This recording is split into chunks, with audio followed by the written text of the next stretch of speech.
एकलव्य की गुरु दक्षिणा।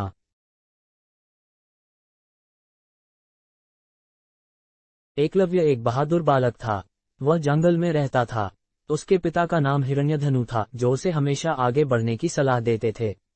एकलव्य को धनुष बाण बहुत प्रिय था, लेकिन जंगल में उम्दा धनुष और बाण न होने के कारण एक दिन वह धनुर्विद्या सीखने के उद्देश्य से गुरु द्रोणाचार्य के आश्रम में आया।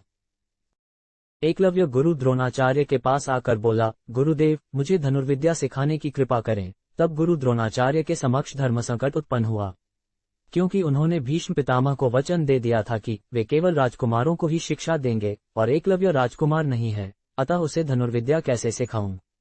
अतः द्रोणाचार्य ने एकलव्य से कहा, मैं तुझे धनुर्विद्या नहीं सिखा सकूंगा। एकलव्य घर से निश्चय करके निकला था कि वह केवल गुरु द्रोणाचार्य को ही अपना गुरु बनाएगा। अतः एकलव्य ने अरण्य में एकांत में जाकर गुरु द्रोणाचार्य की मिट्टी की मूर्ति बनाई और मूर्ति की ओर एकाग्रता से देखकर ध्यान करके उसी से प्रेरणा लेकर वह धनुर्विद्या सीखने लगा। मन की एकाग्रता तथा गुरु भक्ति के कारण उसे उस मूर्ति से प्रेरणा मिलने लगी और वह धनुर्विद्या में वह बहुत आगे बढ़ गया। एक बार गुरु द्रोणाचार्य पांडव एवं कौरव को लेकर धनुर्विद्या का प्रयोग करने अरण्य में आए। उनके साथ एक कुत्ता भी था, जो थोड़ा आगे निकल गया। कुत्ता वहीं पहुंचा जहां एकलव्य अपनी धनुर्विद्या का प्रयोग कर रहा था। एकलव्य के खुले बाल एवं फटे कपड़े देखकर कुत्ता भौंकने लगा।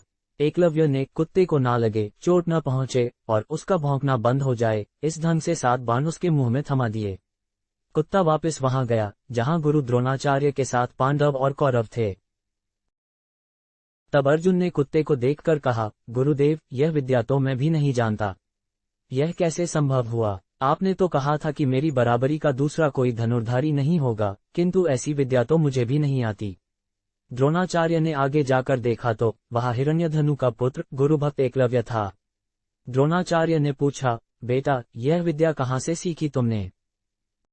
एकलव्य बोला, गुरुदेव, आपकी की कृपा से ही सीख रहा हूँ।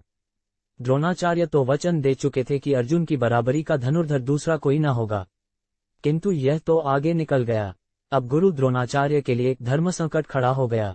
एकलव्य की अटूट श्रद्धा देखकर द्रोणाचार्य ने कहा, मेरी मूर्ति को सामने रखकर तुमने धनुर्विद्या तो सीख ली, किंतु मेरी गुरुदक्षिणा कौन देगा? एकलव्य ने कहा, गुरुदेव, जो आप मांगें। द्रोणाचार्य ने कहा, तुम्हें मुझे दाएं हाथ का अंगूठा गुरुदक्षिणा में देना होगा। एकलव्य ने एक पल भी विचार किए बिना अपने दाएं हाथ का अंगूठा काटकर गुरुदेव के चरणों में अर्पण कर दिया। धन्य है एकलव्य, जो गुरुमूर्ति से प्रेरणा पाकर धनुर्विद्या में सफल हुआ और गुरुदक्षिणा देकर दुनिया को अपने साहस, त्याग और समर्पण का परिचय दिया।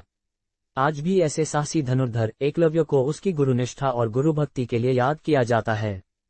संपूर्ण वीडियो देखने के लिए दिल से धन्यवाद। Please like, share and subscribe our channel. Thanks for subscribed our channel.